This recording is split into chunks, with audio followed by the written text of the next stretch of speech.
মঞ্চের ছাত্র আন্দোলনের সর্বভারতীয় নেতৃত্ব দীপশিতা বাদশাহ সমেত আমাদের এই জেলার এবং আমাদের রাজ্যের নেতারা, এখানে অনেক ছাত্র যুব আন্দোলনের অনেক প্রাক্তনীরা এবং বর্তমান নেতৃত্বরা আছেন, আমাদের অভিভাবকরাও আছেন। এখন আমার আসতে একটু দেরি হয়েছে, চলে রোদ সকাল হচ্ছে আর ভাবছি রোদ উঠবে, কিন্তু রোদ আর উঠছে না, মুশকিল। তারপর আবার চান করতে হচ্ছে, আরো বড় কঠিন। আর চান করতে গিয়ে মনে হচ্ছে যে চানটা যদি একটু ওই পঞ্চায়েতের ভোটের মধ্যে একটু হয়ে যেত তো খুব ভালো হতো। মানে ধরুন আমি চান করতে গেলাম আর গিয়ে দেখলাম আমার চানটা কেউ করে দিয়েছে। পঞ্চায়েতের ভোটে হলো না এরকম, যে ভোট দিতে গেল দেখলাম আমার ভোটটা হয়ে গেছে। কিন্তু আসলে জীবনটা এত সহজ নয়, আসলে প্রত্যেক দিনের লড়াইটাও এত সহজ নয়। আসলে যে দাবিতে ছাত্ররা লড়ছে, এসএফআই লড়ছে, যে দাবিতে আজকে এই জেলার সম্মেলন চলছে, সেগুলো এত সহজ নয়। কিন্তু কেন সহজ নয়? কেন কেন স্বাধীনতার এত বছর পরেও শিক্ষার অধিকার এবং শিক্ষা ক্ষেত্রে যে টাকাটা বরাদ্দ হবে সেটার যাতে প্রপার ইউটিলাইজেশন হয়, তার জন্য রাস্তায় দাঁড়িয়ে থেকে স্বপন কোলেকে খুন হয়ে যেতে হবে? কেন কেন সুদীপ্তর মাথাটা ফাটিয়ে দিয়ে তার মাথার সাদা ঘিলুটা কলকাতার কালো পিচের রাস্তায় ফেলে দেবে? কেন? দাবি তো করার প্রয়োজন ছিল না। কেন প্রতিদিন যারা কাজের দাবিতে, শিক্ষার দাবিতে প্রত্যেকটা দিন লড়াই করছে, কেন তাদেরকে সত্যি কথা বলার অপরাধে? এমনিতে তো আমরা জানি যে যারা অন্যায় করে, দোষ করে, তাদের অপরাধ হয়, কিন্তু সত্যি কথা বলা এবং লড়াই করা, সত্যের দাবিতে লড়াই করার অপরাধে প্রতিদিন হয় জেলে যেতে হবে, নইলে এলাকা ছাড়া থাকতে হবে। কিন্তু কত মজাদার দেখুন, যে বেটা চুরি করলো শাহজাহান, ওকে পুলিশ ধরতে পারবে না, তাহলে গায়ের লোক মিলে ওকে মারবে। কেন?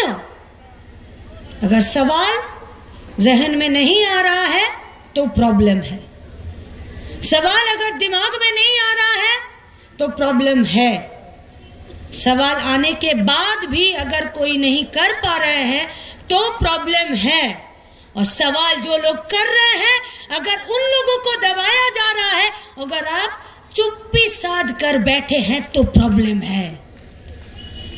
আমরা ওই সময়ের মধ্যে দিয়ে যাচ্ছি যেখানে খারাপ লোকরা কতটা চুরি, দুর্নীতি, লুট করলো, তার জন্য আমাদেরকে যতটা ভুগতে হচ্ছে তার থেকেও বেশি ভুগতে হচ্ছে যারা ভালো লোক, তারা চুপ করে আছে তার জন্য। গোটা রাজ্য জুড়ে ছাত্র যুবদের, গোটা রাজ্য জুড়ে বামপন্থী, প্রগতিশীল, গোটা রাজ্য জুড়ে স্বাধীন মুক্ত মনা, শুধু রাজ্য জুড়ে না, দেশ জুড়ে যারা লড়াই করছেন, তারা তো এরই বিরুদ্ধে লড়াই করে যাচ্ছেন, কথা বলছেন প্রতিনিয়ত। নিশ্চিতভাবে ওরা বলেছে, তাহলে এই নতুন যে জাতীয় শিক্ষানীতি আছে তার নিয়ে বলেছে। ছাত্রদের কনফারেন্স তখন এই জেলার যারা আমাদের সভাপতি, যারা তারপরে বক্তৃতা করেছেন, তারাও বলেছেন। আমার সোজা কথা পরিষ্কার, যে শিক্ষা আমাকে নতুনের দিকে নিয়ে যায় না তার নাম কেন নতুন শিক্ষানীতি? কেন? যে শিক্ষা আমাকে মধ্যযুগীয় রাস্তাতে ওই অন্ধকার কানা গলিতে ঠেলে নিয়ে যায় তার নাম কেন হবে নয়া জাতীয় শিক্ষানীতি? যে শিক্ষা, যে লেখাপড়া আমাকে প্রশ্ন করতে শেখাবে না, সেই শিক্ষা কিসের নতুন? যে শিক্ষা আমাকে মানুষ থেকে একটা পশুতে পরিণত করে দেবে, সেই শিক্ষার নাম কেন হবে নতুন জাতীয় শিক্ষানীতি? अब आप लोग सवाल पूछ सकते हैं कि লেখাপড়া করে কি সবাই অমানুষ আর পশুতে তৈরি হচ্ছে? যদি একটা মায়ের পেটটা মানে পেটটা ফুলে আছে, তার মানে ওই মা গর্ভবতী, তার মানে ওই মা পোয়াতি, তার মানে ওই মায়ের পেটে বাচ্চা আছে।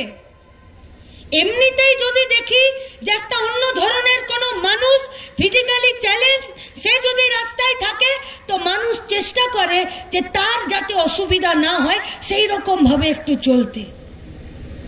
এখনই রাস্তায় আস্তে আস্তে একটা 8 সিটার মারুতি ভ্যান আর একটা মোটর সাইকেলের মধ্যে ধাক্কা লাগলো, আমাদের গাড়িটা দাঁড়িয়ে গেল।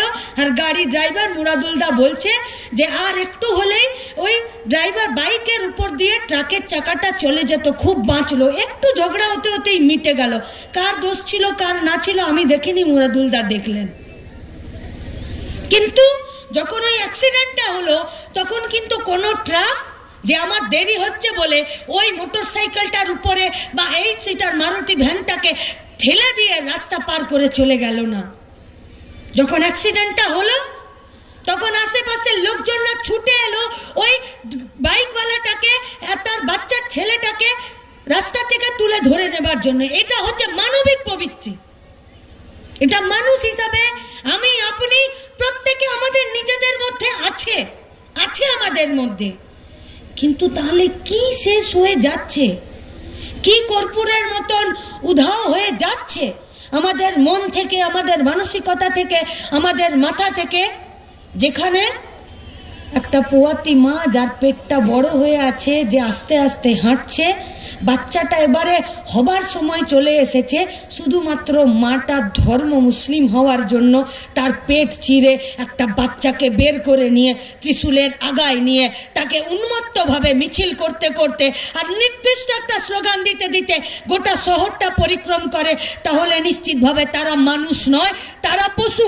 সওয়াল ইহাं पर नहीं है, सवाल दूसरी जगह पर है।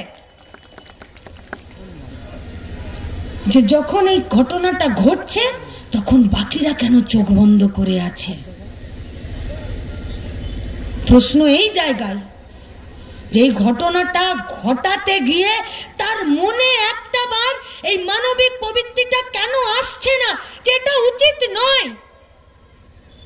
আমি অনেক খারাপ, অনেক নোংরা, অনেক চোর, অনেক ডাকাত, অনেক বড় লুটেরা হতে পারি, আমি অনেক বড় পার্থ চ্যাটার্জি, জ্যোতিপ্রিয় মল্লিক হতে পারি, কিন্তু আমি একটা বাচ্চা মেয়েকে দুবার রেপ করার জন্য দল বেঁধে তার বাড়ি যাব? আমি একটা গোটা এলাকাতে শুধুমাত্র তৃণমূলের গোষ্ঠীদ্বন্দ্বের জন্য ওর সাথে ভাগবাটোয়ারাতে মিলল না বলে বাড়ির ভেতরে পেট্রোল ঢুকিয়ে তাকে জ্যান্ত তন্দুরি বানিয়ে দেব? আমি অন ক্যামেরার সামনে যে পুলিশের বর্দিটা, যে পুলিশ যাকে দেখে গোটা সমাজ অপরাধীরা ভয় পায়, তার গাড়িতে, তার গায়ে বোমা ফেলতে বলবো? তাহলে এ কোন ধরনের শিক্ষা? এ কোন ধরনের পরিবেশ? এ কোন ধরনের পরিবেশ যে দুবারই ঝামেলা হয়েছে? আমি সালিসি সভাতে গেছি, শুধুমাত্র বাদী বিবাদী, কার দোষ, কার গুণ, কার ন্যায়, কার অন্যায়, এটা ছেড়ে দিন। শুধুমাত্র আমার মনোপুত হচ্ছে না বলে একটা আদিবাসী ঘরের 14 বছরের বাচ্চা মেয়েকে একটা সালিসি সভায় নিদান দেওয়া হবে যে যা ওকে ঝোপের ওইদিকে নিয়ে গিয়ে রেপ করে দে? ঘটছে প্রতিটা দিন এই পশ্চিমবঙ্গের বুকে, এই গোটা দেশের বুকে। আর ঘটাচ্ছে কে? মানুষ। সে তৃণমূল হোক, সে বিজেপি হোক, সে আরো কেউ হোক, সে পুলিশ হোক, সে বিডিও হোক, সে ভোট লুট করুক, সে চাল চুরি করুক, সে চাকরি বিক্রি করুক, সে বান্ধবীকে নিয়ে ফষ্টি নষ্টি করুক, করছে তো মানুষ। তাহলে করার জন্য কারা ছুট দিচ্ছে?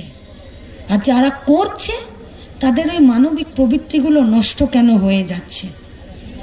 দেখুন, 36তম জেলার সম্মেলন এসএফআই এর, এই জেলার ওরা আধা সম্মেলন করে এসে এখানে সমাবেশ করছে।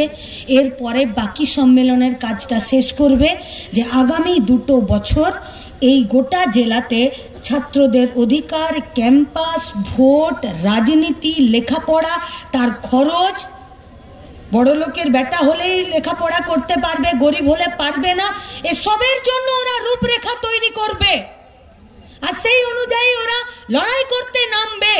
কিন্তু আমরা যারা উপস্থিত হয়েছি ওদের ডাকে, আমরা যারা উপস্থিত হয়েছি ওদের এই সম্মেলনকে সফল করার জন্য, আমরা যারা এই 10 ফ্ল্যাগ গুলো টাঙিয়েছি, আমরা যারা পাড়ার মোড়টাতে দীপশিতার আর মীনাক্ষীর ছবি দিয়ে একটা ফ্লেক্স লাগিয়েছি, আমরা যারা এই গোটা ঘাটাল, এই সাব ডিভিশন, এই গোটা এলাকাটা জুড়ে যারা আমরা 2 টাকা 5 টাকা দিয়ে এই সভাতে, এই মঞ্চটা, এই মাইকটা দেবার আমরা ব্যবস্থা করেছি, আমি আপনাদের কাছে প্রশ্ন করতে চাইছি, আমাদের কাজ কি? কি আমাদের কাজ? যা হচ্ছে তাকে হতে দিই, নাকি যা হচ্ছে তাকে আটকানোর জন্য ভয়ের পিছুটা ছাড়িয়ে দিয়ে বুকটা টান টান করে আর কোমরটা সোজা করে আর মেরুদণ্ডটা কারো পায়ের কাছে বন্ধক না রেখে রাস্তায় এই বাচ্চা বাচ্চা ছেলে মেয়েগুলোর সাথে দাঁড়িয়ে থেকে ওদের অধিকারটা অর্জনের জন্য আমরাও রাস্তার লড়াইয়ে আমাদের হিসাবটা বুঝে নিই? যদি এটা আমাদের কাজ হয় তাহলে শুধু আজকের ভাষণ শুনে গা গরম করে তালি দেওয়ার কাজ কিন্তু আমাদের নয়। প্রতিটা দিন আমাদের এই গোটা এলাকার অর্থনৈতিক পরিস্থিতি খারাপ হচ্ছে। কে ভেবেছিল ঈশ্বরচন্দ্র বিদ্যাসাগরের জেলাতে, শুধুমাত্র এই অঞ্চলটাতে 1 গাদা স্কুল আগামী দিনে বন্ধ হয়ে যাবে, তার লিস্ট তৈরি হয়ে গেছে? জিজ্ঞেস করুন তো। আচ্ছা ছেড়ে দিন, কলেজ অবধি যেতে পারলাম না, ছেড়ে দিন, যেতে পারলাম না, Delhi university, Jadavpur university, JNU university পারলাম না যেতে পড়াশোনা করতে। আরে আমার বাড়ির পাশে প্রাইমারি স্কুলটা ছিল, ওখানে যাব কিনা ঠিক করে দাও। पूछिए सवाल ममता बनर्जी से, क्या तो हिम्मत করে বলছেন যে 25শে ডিসেম্বর থেকে 31শে ডিসেম্বর পর্যন্ত 500-700 কোটি টাকার মদ বিক্রি করেছেন আর নিজের পিঠ নিজে চাপড়াচ্ছেন। হিম্মত যদি থাকে তাহলে মাধ্যমিকের 921টা আপনি সেন্টার বন্ধ করে দিতে বাধ্য হলেন, সেখানে পরীক্ষার্থী পাচ্ছেন না। যদি দম থাকে তাহলে এইটা ঘোষণা করে দিন। প্রতিটা বছর মাধ্যমিকের পরীক্ষার্থী ড্রপ আউটের সংখ্যা বাড়ছে, প্রতি বছর। এবছর তাই কতজন পরীক্ষা দেবে সেটা আর বলতে পারছে না, শুধু বলছে পরীক্ষা দেবার সেন্টারগুলো, এতগুলো সেন্টার কমে গেছে। আরে সেন্টার কমে গেছে মানে কি? ছেলেপুলেগুলো কি মাঠে বসে পরীক্ষা দেবে? না, পরীক্ষার হলে বসে পরীক্ষা দেবে। তার মানে তোমার সেন্টার কমেছে, তার মানে তোমার ছেলেপুলেও কমেছে। মানে কুজো চিত হয়ে শুতে পারছে না, পাশ ফিরে শুয়ে বলছে আমার তো পিঠে কুজ না। চাইবেন না प्रश्न उत्तर? अरे वो अलग बात है कि पार्थ चटर्जी उसका दोस्त को लेकर सुबह 2500 रुपए का तारा फल खेয়ে তারপরে গাদা গাদা টাকা চুরি করে নিয়ে এখন জেলে আছে। বাদ দিয়ে দিন, এটাও বাদ দিয়ে দিন যে ওর পিতার ভাই স্কুলের চাকরি পেয়ে যাবে, এটাও বাদ দিয়ে দিন। এটাও বাদ দিয়ে দিন যে নদিয়াতে একটি ছেলে, একটি বাচ্চা, সে ক্লাস 7 পাস করেছে, সে স্কুলের অঙ্কের মাস্টার, এটাও বাদ দিয়ে দিন। সাদা খাতা জমা দিয়ে এই পশ্চিমবঙ্গের স্কুলগুলোতে যারা চাকরির পরীক্ষাতে পাস করতে পারেনি তারা আমাদের বাড়িতে স্কুলের বাচ্চাগুলোর স্কুলের মাস্টারমশাই দিদিমণি, এটা বাদ দিয়ে দিন। যে জ্যোতিপ্রিয় ওই বাচ্চাগুলোর মিড ডে মিলের চালটাও চুরি করে নিয়েছে, এটা বাদ দিয়ে দিন। যে ব্যাগেও মমতা ব্যানার্জির ছবি, খাতাতেও মমতা ব্যানার্জির ছবি, বইতেও মমতা ব্যানার্জির ছবি, এটা বাদ দিয়ে দিন। যে ক্লাস 8 এর ইতিহাসের লাস্ট চ্যাপ্টারে আজও পার্থ চ্যাটার্জির নাম জলজল করছে, যে বেটা এখন জেলে বসে আছে, এটা বাদ দিয়ে দিন। যে ভারত ছাড়ো আন্দোলনে কমিউনিস্টদের কি ভূমিকা ছিল, তারা এই ভারত ছাড়ো আন্দোলনে ব্রিটিশদের পক্ষ নিয়েছিল আর দেশবাসীর বিপক্ষ নিয়েছিল, এই ভুল ইতিহাস শেখাচ্ছে, এইসব কথা বাদ দিয়ে দিন।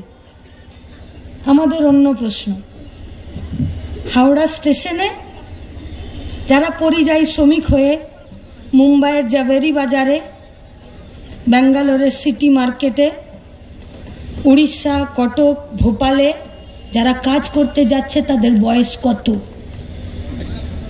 ঘাটাল সাব ডিভিশনের অনেক পাড়া গাঁয়ের মায়েরা, কাকারা, দিদিরা এসেছেন। এমনি যান, শীতের দিন আছে, ঘুরতে হাওড়া স্টেশনে, যেখানে 22, 23, 21, 19 নম্বরের প্ল্যাটফর্মগুলো, সেই দিকে একবার যান। 13 থেকে শুরু করুন। যখন মেচেদা, পূর্ব মেদিনীপুর, পশ্চিম মেদিনীপুরের এই দিক থেকে লোকাল ট্রেনগুলো যায়, তখন হুড়হুড় করে ওরা সব নামে, আর তারপরে ওই 13 নম্বর প্ল্যাটফর্মটা বাদ দিয়ে 14, 15, 16, 17, 18, 19, 20, 21, 22 চলে যায়। তখন ওরা চাপে। কোন ট্রেনে চাপে? যে ট্রেনগুলো এই গোটা পশ্চিমবঙ্গ থেকে আমার বর্তমান আর আমাদের ভবিষ্যৎকে নিয়ে চলে যায় পশ্চিমবঙ্গের বাইরের রাজ্যগুলোতে। কিসের জন্য যায়? কাজ পাবার জন্য যায়। কেন কাজ পেতে চাইছে? কারণ পশ্চিমবঙ্গে কাজ নেই। কেন পশ্চিমবঙ্গে কাজ নেই? কারণ পশ্চিমবঙ্গে কলকারখানা খোলা, পরিষেবা ক্ষেত্রে যে টাকা বরাদ্দ করে এখানে কাজের জায়গা খোলার দরকার, সেই কাজের জায়গাগুলো তৈরি হচ্ছে না। কেন চলে যাচ্ছে? কারা যাচ্ছে? 15 বছর, 14 বছর, 13 বছর, 12 বছর, যার ক্লাস 6, 5, 7 পড়ার কথা, সেই সব ছেলেগুলো হয় বাবার হাত ধরছে, নইলে কাকার হাত ধরছে, নইলে এলাকাতে যারা লেবারদের সুপারভাইজার বা ঠিকাদারি করছে, তারা এসে নিয়ে টেনে নিয়ে চলে যাচ্ছে। জানে না কেউ? জানে তো। আপনারা জানেন না? জানেন তো। मीडिया जाने ना, वो भी जानते हैं, लेकिन क्या कीजिएगा, पट्टा जिसके हाथ में है उसी का बात बोलेगा। ওরাও শ্রমিক, কিচ্ছু করার নেই। এখানে দুটো এসে দীপশিতার কাছে বাইট নিয়ে যাবে, 3টে বাইট হয়তো আমার কাছে নিয়ে যাবে, 2টো বাইট হয়তো বাদশার কাছে নিয়ে যাবে, আমাদের যে নতুন ছাত্রের সম্পাদক সভাপতি আছে তাদের কাছে নিয়ে যাবে, গিয়ে হাউসের টেবিলে ফেলবে। হাউসের টেবিল বলবে এই হাঁটাও, এইসব খবর দেখানো যাবে না। কেন? কারণ এইসব খবর দেখাতে গেলে এইসব খবরের গভীরে যেতে হবে। এইসব খবর দেখাতে গেলে স্বীকার করতে হবে স্কুল বন্ধ। এইসব খবর দেখাতে গেলে স্বীকার করতে হবে পশ্চিমবঙ্গে কাজের জায়গা নেই। এইসব কথা দেখাতে গেলে বাপ বাপ করে থুতু ফেলে দেওয়া, সেই থুতু চাটতে হবে যে হিসাব দেয়নি বলে 100 দিনের কাজের টাকা নেই। এইসব খবর দেখাতে গেলে বাপ বাপ করে বলতে হবে যে যে শুভেন্দু আমার সাথে 20 বছর ঘর করেছিল, আজকে সেই শুভেন্দুরা বেআইনি ভাবে 100 দিনের কাজের টাকাকে বন্ধ করে রেখেছে। এই সব খবর দেখাতে গেলে শীতের দিনে গোটা পশ্চিম মেদিনীপুর, গোটা পশ্চিমবঙ্গ রাজ্য জুড়ে কলকাতার রাস্তায় ফুটে যান ছেঁড়া খোড়া আসবাবপত্র, লেপ, তোষক, কম্বল, খবরের কাগজ। সকালবেলা আসানসোল স্টেশনেও একজন ভিক্ষুক, একজন মহিলা, সে স্টেশনের যে পাতাগুলো, খবরের কাগজগুলো পড়ে আছে, ভোর 4:30টায় সে খবরের কাগজগুলো এক জায়গায় পেড়ে আর পর পর পেতে তার উপরে শুচ্ছে হাউস ফর অল। কোথায় গেল? কোথায় গেল আবাস যোজনার ঘর? কোথায় গেল? কে দেবে এর জবাব? তাই আপনি যা কথা বলবেন সেটাই মিডিয়াতে ওরা দেখাতে পারবে না, কারণ ওরাও শ্রমিক।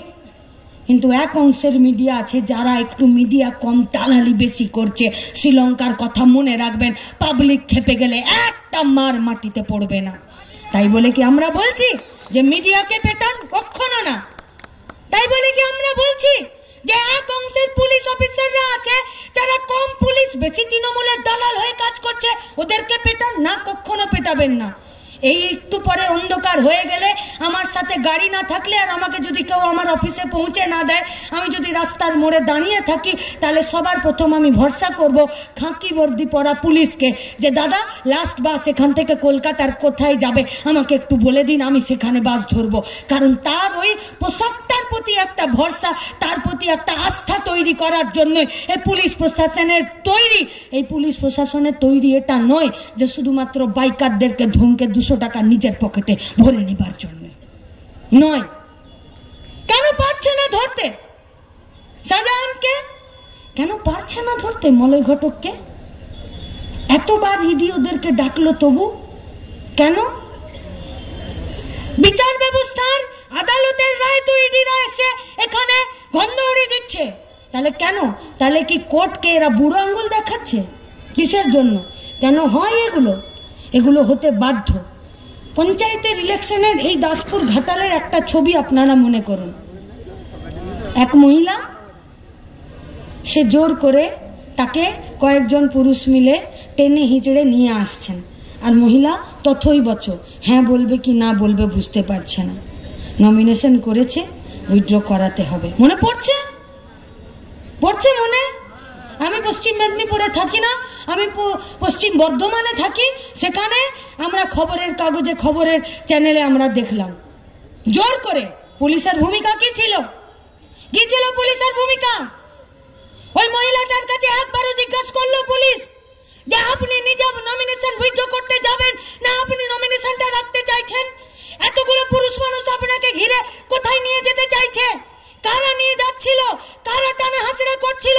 আর যে পুলিশ ওখানে দাঁড়িয়েছিল তার ভূমিকা কি ছিল? কারা ভেতরে ঢুকলো? কারা নমিনেশন রাখতে চাইলো? কারা নমিনেশন তুলে দিতে চাইলো? তাহলে পুলিশ প্রশাসন, মিডিয়া, এরা যখন নির্দিষ্ট যারা চোর, লুটেরা, দাঙ্গাবাজ, দুর্নীতিবাজ, চিটিংবাজ তাদের পক্ষ অবলম্বন করে, তখন আপনার আর কোনো রাস্তা থাকে না, রাস্তায় আপনাকেই নামতে হয়। তাই ইনসাফ যাত্রা ছিল। इंसाफ के मांग पर যে ৮৩২২টা স্কুল বন্ধ করে দিয়ে ২১,০০০ মদের দোকানটা খুলে দেওয়া কোনো মরদের মতন কাজ নয়, ওটা একটা কুলাঙ্গারের মতো কাজ। রেশনের চালটা চুরি করে নিয়ে, মিড ডে মিলের চালটা চুরি করে নিয়ে, আর মেয়েকে ৪ কোটি টাকা টিউশনি পড়তে পাঠিয়ে দিয়ে জেলে বসে থাকা, এটা কোনো মরদের বাচ্চার কাজ নয়, এটা আসলে কুলাঙ্গারদের কাজ। এটা কোনো মরদের বাচ্চার কাজ নয় যে চুরি করে তার উপরে सीनाजोरी করবে। अरे कौन मंदिर बना रहा है, कौन मस्जिद बना रहा है? हम बस भाजपा से एक ही बात पूछेंगे कि आपका चुनावी वादा सिर्फ राम मंदिर बनाना नहीं था, साल में 2 करोड़ बेरोजगारों का नौकरी भी देने का वादा आप ही किए थे। ताले एक चोखे काजोल और एक चोखे सुरमा, वहीं बोलते हैं कि तुम पियो तो मदिरा और हम पिए तो शराब। দুজনের পক্ষে এই সমস্যা। আমরা আপনাদের কাছে প্রশ্ন করতে চাইছি, ছাত্র আন্দোলনের একটা দীর্ঘ সময় ধরে কাজের দাবিতে, শিক্ষার দাবিতে, লেখাপড়ার দাবিতে, খরচ কমানোর দাবিতে, কলেজ ক্যাম্পাসে ইলেকশনের দাবিতে, ওই দীপশিতা কোনি বলছিল না যে ব্রিগেডে তোমাদের এত ভরলো, তোমাদেরকে ভোট দেবে কিনা? ওই ব্রিগেডের মাঠে মোহাম্মদ সেলিমও বলছিলেন যে একটু পরেই ওরা প্রশ্ন করবে যে ব্রিগেড তো ভরালেন, ভোট কি হবে? এতই যদি তোমাদের কনফিডেন্স এবং এতই যদি তোমাদের বুকের পাটা আর এতই যদি বাপের বেটার মতন সাহস, কলেজের ভোটগুলো করে দেখাও দেখি, তারপরে একবার সামনাসামনি হোক। এতই যদি তোমাদের সাহস আর এতই যদি তোমাদের কনফিডেন্স, তাহলে বিডিওকে আর পুলিশকে নামিয়েছিলে কেন পঞ্চায়েতের ভোটে ব্যালট খেয়ে নেবার জন্যে? এতই যদি তোমাদের সাহস, তাহলে প্রত্যেকটা সমবায়ের ভোটে তৃণমূলের ঘটি উল্টে যাচ্ছে কেন? যাচ্ছে না? দাসপুর ঘাটালে সমবায়গুলোতে তৃণমূল বিজেপি পাট পাততে পারছে না। শিল্পাঞ্চলের কলে কারখানাতে গিয়ে খোঁজ নিন, একটা কারখানা, একটা ফ্যাক্টরি, একটা কোনো জায়গা নেই যেখানে ভেতরে ইলেকশন হয় আর সেখানে বামপন্থীরা ছাড়া আর অন্য কেউ নিজেদের টিকিট কাটতে পারে, নিজেদের ফিতেটা পর্যন্ত কাটতে পারে। আর उन लोगों को पता है कि अगर वो लोग जनवाद के ऊपर भरोसा करेंगे तो ওদের ঘটিও উল্টে যাবে, হাতে বাটিও নিয়ে রাস্তার মোড়ে দাঁড়িয়ে থাকতে হবে। তাই ওরা ভয় পায় ছাত্রদের, তাই ওরা ভয় পায় এই গোটা রাজ্যের গণতন্ত্র প্রিয় মানুষের। আপনাদের কাছে আমার শেষ আবেদন, ঘাটালের সাংসদ, তার প্রতি আমার কোনো আলাদা করে ব্যক্তি আক্রমণ বা ব্যক্তি খারাপ লাগা নেই। আরে হিরোকে কার খারাপ লাগে? এখনো বয়সটা বাড়ছে, আর একটু কম থাকলে তো হিরোদেরকে ভালোই লাগতো, খারাপ তো লাগে না। কিন্তু প্রশ্ন করুন, ঘাটালের নদীর পাশ থেকে জেসিবি করে মাটি কেটে নিয়ে চোরাপথে ট্রাক্টর ভর্তি করে যখন নিয়ে চলে যান, আপনি কেন নাকে তেল দিয়ে ঘুমান? প্রশ্ন করুন। যে সামনে তো আমার লোকসভার ভোট, যখন গোটা ঘাটাল দাসপুরের এই পাটটা বর্ষার সময় জলের নিচে চলে যায়, কেন আপনি নাকে তেল দিয়ে ঘুমান? কেন? যখন গোটা পশ্চিমবঙ্গের শিক্ষা ব্যবস্থাটা একদম ধুলাই চলে যায়, তখন কেন আপনি নাকে তেল দিয়ে ঘুমান? বিবেক জাগ্রত করার জন্য তো আপনাকে সংসদ করা হয়নি। আপনাকে সংসদ করা হয়েছিল যে যে জেলা থেকে বর্ণ পরিচয়, যে জেলা থেকে ঈশ্বরচন্দ্র বিদ্যাসাগর, যে জেলা থেকে মেয়েদের স্কুল শিক্ষা, যে জেলা থেকে প্রাইমারি স্কুল শিক্ষা, যে জেলার একটা মনীষীর মধ্যে থেকে একজন বীরের মধ্য থেকে গোটা দেশে শিক্ষা ব্যবস্থার প্রবর্তন হয়, সেই জেলার একজন মানুষ হয়ে সাংসদ হয়ে যখন গোটা রাজ্যে শিক্ষাকে ভেঙে তছনছ করে দিতে চাইছে, তখন আপনি কোন কোম্পানির তেল ব্যবহার করছেন ঘুমানোর জন্য? দিন আমাদেরকেও। আমরাও চাই দেখতে, বুঝতে, আমরাও চাই পরখ করতে कि हमको देखने में अच्छा है, हम लिपस्टिक पाउडर और हिमानी अच्छा लगाते हैं और हमको फ्री में आपको देखने मिलेगा, इसीलिए हमको ভোট दो और আমাকে দিল্লিতে পাঠিয়ে দাও আর আমি একটা পাউট করে সেখানে সেলফি নিয়ে আর বাড়িতে ফিরে চলে আসবো, আর গোটা জেলা, গোটা সংসদ এলাকা আর গোটা এলাকার রাজ্যের মানুষের জন্য আমি একটা কুটো কেটে দুটো করব না। তাহলে আপনাদেরকে রাজনীতির বিরাজনীতিকরণ করার জন্য আর গোটা রাজ্যের ভবিষ্যৎকে ধ্বংস করে দেওয়ার জন্য যে দলটা আপনাদের পাঠাতে চাইছে সংসদে, তাহলে আপনি কি শুধুমাত্র বিবেক জাগ্রত করার কাজে থাকবেন? কে ভালো কে মন্দ, কে খারাপ কে ভালো, এইসবের জন্য না। তাহলে শেষ কথা আমার আপনাদের কাছে, দেখে নিয়েছেন, বুঝেও নিচ্ছেন, জিনিসপত্রের দাম থেকে শুরু করে ওষুধপত্রের দাম, বই খাতার দাম থেকে ইলেকট্রিক বিলের দাম, কাজের জায়গা থেকে পরিযায়ী শ্রমিক, ফেরত আসা লাশ, স্কুলের বন্ধ হয়ে যাওয়া গেট, মিড ডে মিলের থালা থেকে পুষ্টি উধাও, গোটা রাজ্যের মেয়েদের পুষ্টি এবং তাদের ভবিষ্যৎ খারাপ, স্কুলের কলেজের মাস্টারমশাইদের কলার ধরে টেনে হিড়হিড় করে মার দেওয়া, পুলিশকে টেবিলের তলায় লুকোতে বাধ্য করা, মিডিয়ার লোকজনদেরকে পিটিয়ে সোজা করে দেওয়া, আর পুলিশের গাড়িতে বোম মারা, আর যদি দিল্লি থেকে লোক আসে তাহলে কেলিয়ে খেদিয়ে দেওয়া। এটাই যদি রাজ্যের সংস্কৃতি হয়, এই সংস্কৃতির বিরুদ্ধে আমরা লড়ব। আর এই সংস্কৃতির বিরুদ্ধে লড়তে গিয়ে ওরা যদি এই এজেন্ডাকে ভয় পায়, তাই যদি কেউ মন্দির আর কেউ মসজিদ, কেউ রাম আর কেউ জগন্নাথ করে, আমাদের কচু পোড়া, আমরা রুটি রুজি কাজ শিক্ষার দাবিতেই রাস্তায় ছিলাম, রাস্তায় আছি, রাস্তায় থাকবো, আর সেই রাস্তাতেই আপনাদেরকেও আমাদের পাশে এসে দাঁড়ানোর আবেদন আমরা করতে পারি।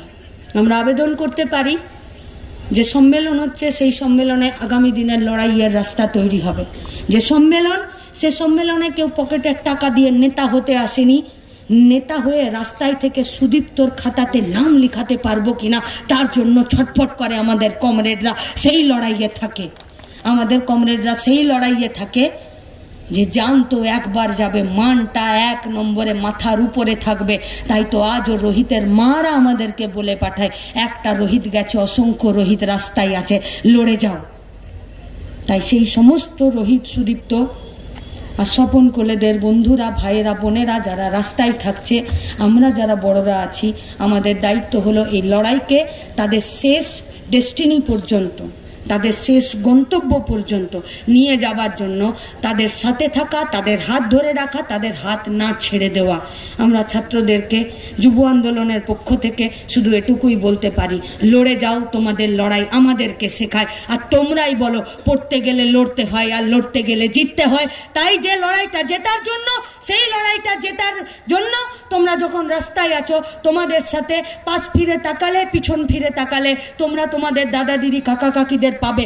ভয় নেই, ভয় তোমরা পাও না, শুধু সামনের দিকের যে লক্ষ্যটা, সেই লক্ষ্যে অবিচল থেকে আরো এগিয়ে যাও। আমরা তোমাদের সাথে আছি, এই লড়াইয়ের শেষ দেখেই ছাড়বো। ইনকালাব জিন্দাবাদ, এসএফআই ডিওয়াইএফআই জিন্দাবাদ। ইনকালাব জিন্দাবাদ, এসএফআই জিন্দাবাদ।